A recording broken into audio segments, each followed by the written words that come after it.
guys, you're in a nutshell with me, Ina. Do you remember this article we talked about a few days ago or several days ago?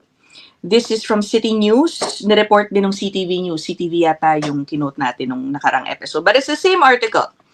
Wherein the Immigration Minister, yung sabi po dito, Immigration Minister wants Department to track exits of temporary residents. In this same article, umamin po kasi si Immigration Minister Leyna Diab na walang magandang monitoring system. When it comes to finding out kung sino po o ilang temporary residents ang umaalis. Okay, no exit monitoring system. Okay, now this is a hot topic, lalo na sa mga sumusubaybay sa issue ng immigration because this involves yung issue ng mga merong expired visas. 'Di ba? Millions na nga raw ang nawalan ng status last year or nag-expire rather yung mga visa permits last year. Millions more this year. So ang tanong ng marami, no, yung mga nag-e-expire ang status, what has happened to them? Yung talagang tuluyang nawala ng status, hindi nakahanap ng PR pathway, umalis ba sila? So in short, umamin nga itong Immigration Minister na hindi nila namomonitor yan. Ito ang kanyang quote, ha? Diab said she'd like to change that with the help of digital tools. There's a number of countries around the world that do track those. And I believe we also need to be doing that. Sinabi daw po niya sa isang phone interview. Did we have the capabilities to do that before? No. Should we? I think yes, and that is something that you will see us working toward. Okay. Hindi ako nagsabi niya na umamin na po mismo si Immigration Minister na hindi talaga nila namomonitor kung sino ang mga umaalis. Specifically sa category ng mga temporary residents. Kaya hindi na ako nagulat guys nang ito na, tinanong. Siyempre, kinonfront si Immigration Minister Leyna Diab who is an MP. So in a recent question period sa Parliament, sa House of Commons rather, ito po yan, unsurprisingly, Conservative MP Michelle Rempel Garner grabbed the opportunity to grill MP Leyna Diab about this. Okay, so February 3, 2026 lang po ito nangyari. Alright? Let me play it. Let's watch it together. Pasensya na kayo. I will be butting in from time to time, no? Mr. Speaker, the Liberals issued millions of temporary resident permits in the last 5 years. The result? Rents have skyrocketed, emergency rooms are overflowing, and Canada's youth jobs crisis is the worst that it's ever been. 1.5 million temporary residents had their permits expire last year, and that's more than the entire population of Calgary. So a simple question, can the Minister of Immigration tell the House how many of these folks have actually left the country as the law requires them to do? Okay, una sa lahat, no? Alam na ni MP, natong si Michelle Rempel Garner. Alam niya na yung report na lumabas kasi nakakita ako ng tweet niya or post niya on X reacting to this. No, so obviously, for me, she is really out to make the immigration minister look bad because that would also highlight yung lack of enforcement sa aspetong ito. Kasi guys, you know, when you think about it, you cannot run an immigration program na sasabihin mong rules-based, meron tayong mga rules na dapat sundin dito, if you don't even know who are following the rules, right? Anyway, sige, tingnan natin yung sagot, no? Balikan ko ng konti yung iniwang tanong pala ni MP Garner. How many of these folks have actually left the country as the law requires them to do? The Honourable Minister of Immigration, Refugees and Citizenship. Thank you very much, Mr. Speaker. Canadians gave this government a clear mandate to bring sustainability to our immigration system. That's right. We've been clear we are reducing the temporary resident population. Our student numbers are down, our worker number are down. The temporary resident population fell by 176,000 and our asylum numbers are down by a third. We will stick to our targets. We will enforce our rules so that immigration system works for Canadians, for newcomers, and for our businesses. Thank you, Mr. Speaker. Member for Calgary, no. Syempre guys, no, hindi niya sinagot na naman ng diretso tulad ng madalas niyang gawin sa mga episodes na pinapalabas natin dito. I can't blame her. Ang hirap naman kasi talaga nga namang idepensa, no? Ang hirap sa posisyon niya pag-usapan. Umamin na rin siya eh. She can't really just take it back, right? But ako, I was hoping to see her sana come more prepared. Sabihin na natin talagang medyo walang magandang paliwanag dyan, ano? Pero ano ba naman halimbawa ang sabihin niya na talagang kulang ang tao, mas pinaprioritize ang mga merong bad record, yung mga ganun ba, no? Siguro ipaliwanag niya na hindi naman totally walang exit tracking system. It just needs to be improved, no? Tapos paliwanag niya kung bakit. Aminin niya na it's not perfect, but we're working on it.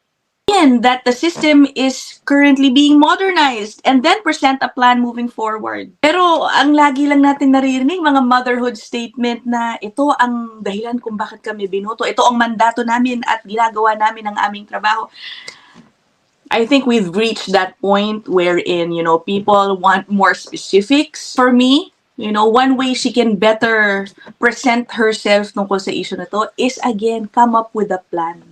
Okay, nandun na tayo, umamin na siya na walang exit monitoring. So, what are you gonna do moving forward? Okay, may sinabi siya dun sa report na they will be using digital tools. So, how? And how soon can we make it happen? Okay, sige, play ko na ulit to. I had a sneaking suspicion she wouldn't answer that one because she actually boasted in the Canadian press that they brought in millions of temporary residents with no way to track if they would leave. Worse, the minister has signed off on bringing hundreds of thousands of more temporary residents this year without knowing if they will leave. At the end of this year, 3 million temporary residents will have had their visas expire. That's roughly the population of Toronto. If the minister has no idea if millions of temporary residents have left, why is she still issuing new permits? The Honorable Minister. Mr. Speaker, again, for the members' benefit, this Canadians gave this government a clear mandate to bring immigration to sustainable numbers. That is exactly what we're doing.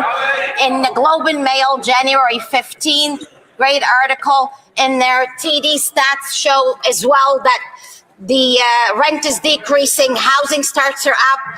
There's been economic recovery. We're bringing more population to our rural communities through our rural immigration pilot, as well as the Francophone immigration. We are here to strengthen our communities, bring labor gaps, and fill those when needed. Thank you. The Honorable Member for Cal.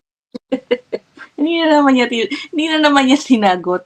Ang tanong lang naman, ano ang plano para doon sa mga may expired visas, right?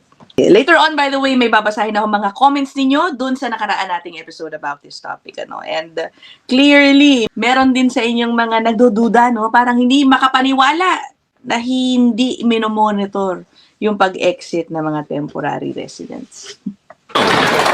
Mr. Speaker, I'd like you to kind of visualize the math lady gif for a moment, because last year, the Liberals only removed 22,000 people who had no legal reason to be in Canada. So millions minus 22,000 is still what? Millions! I'll ask again. If the minister has no idea if millions of temporary residents have left and has no plan to remove them, why is she still issuing new permits? I didn't know there was going to be a test today. The Honorable Minister. Monsieur le Président, quand j'ai dit notre mandat. As I said, our mandate is clear. Canadians gave us a clear mandate. We are working to re-establish a firm immigration system. Recent data has shown that the population has gone down temporarily. Okay, hindi ko na nga ito tatapusin kasi inulit na naman yan, Doon sa tatlong tanong, ang sagot niya pare-pareho, tungkol binoto kami. Ito ang mandatong binigay sa amin. Ay, nako po. This is why it's unsurprising, na kahit na, totoo yung sinasabi niya, na nababawasan na yung populasyon, let's say, ng mga foreign workers, international students, lalo na totoo naman yun Pero I think with exchanges like these, yung pinagmamalaki niyang output na yan, parang hindi nagiging sapat to boost the confidence of the people again. No? Kaya nga unsurprising na yung ganitong survey, tignan nyo na hindi pa rin nagtitiwala ang mga Canadians sa immigration. Okay, na negatively pa rin nilang nakikita ang sitwasyon ng immigration. This is a new survey, sabi, half of Canadians now view immigration negatively. New national poll reveals, specifically, 48% say immigration is having a mostly negative effect. Okay, sabi dito, this change reflects growing pressure on housing, healthcare, and public services, which many respondents now associate with high immigration levels. According to the survey firm, no, itong numbers na ito marks one of the lowest levels of public support for immigration in nearly 8 years.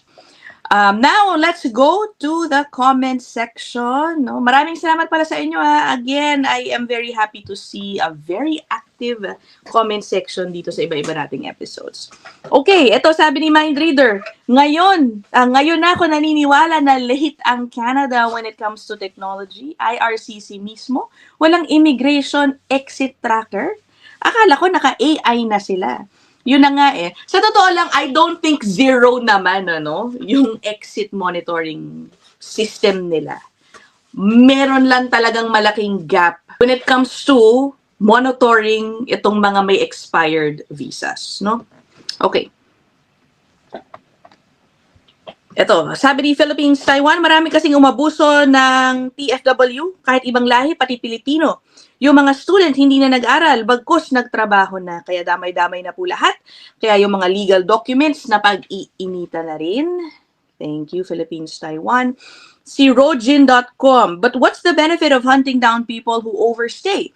That's a very costly endeavor, both in the technical system side and the policing side. Will the cost be worth the benefit?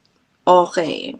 Well, I think immediate benefit I see is it will siguro help lang Hindi ko naman sinasabing ito lang ang solusyon, but it would likely help ease up the employment situation here, right? At the same time, help ease up cost of rent, di ba?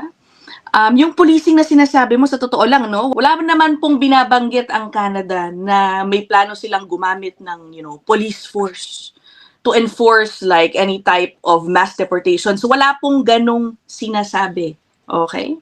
To begin with, wala pa po talagang binibigay na detailed plan. Okay. Next, Pinoy Brat. Madali mahanap yan. Mag-penalty ang mga landlord na nagpaparenta daw sa mga expired na yung permit na TFW. Okay? Zeke Fister sabi niya, once hindi nag-exit, kung dapat na umalis at nag-violate ng terms ng visa, denied na dapat any attempt to change status within Canada, tapos banned from getting any other temporary visas in the future. Otherwise, hindi nila gagawin ang dapat gawin, which is umexit kasi walang punishment. Sabi niya, kailangan ng accountability talaga. Yan, Zeke Fister. Thank you. And then next comment. Noel F, paano na yung milyon-milyon na pana na out of status na ngayon? TNT na sa Canada. Naku, I think naman, hindi lang naman po Pilipino, no, ang may ganitong sitwasyon. Lahat po yan, lahat na may mga expired visas no matter where you are. Come from, rather. Okay, ito naman. Sabi tinataboy at pinapalayas na ni Canada ang mga expired at peking asylum. Mabait si Maple Leaf dati. Ngayon, ang taray na at naging supladita. Ang sagot naman, ni Life Odyssey Within and Beyond. Sabi niya, correct, sinamantala raw kasi ng marami ang sistema. Isa pa dyan, yung ibang mga immigration representative na gusto lang kumita. Kung ano-ano ang ina-advise sa mga migrant, basta magkapera lang. Naku po, may katotohanan din yan. Aminin na natin, di ba? Anyway, what do you guys think about this? I would like to get your thoughts on the Immigration Minister, si Ms. Leyna Diab. Ano ang gusto ninyong marinig mula sa kanya? Are you happy with her performance? Let me know down there in the comment section. We will end this episode here. I'll see you guys in the next one. Bye! Bye.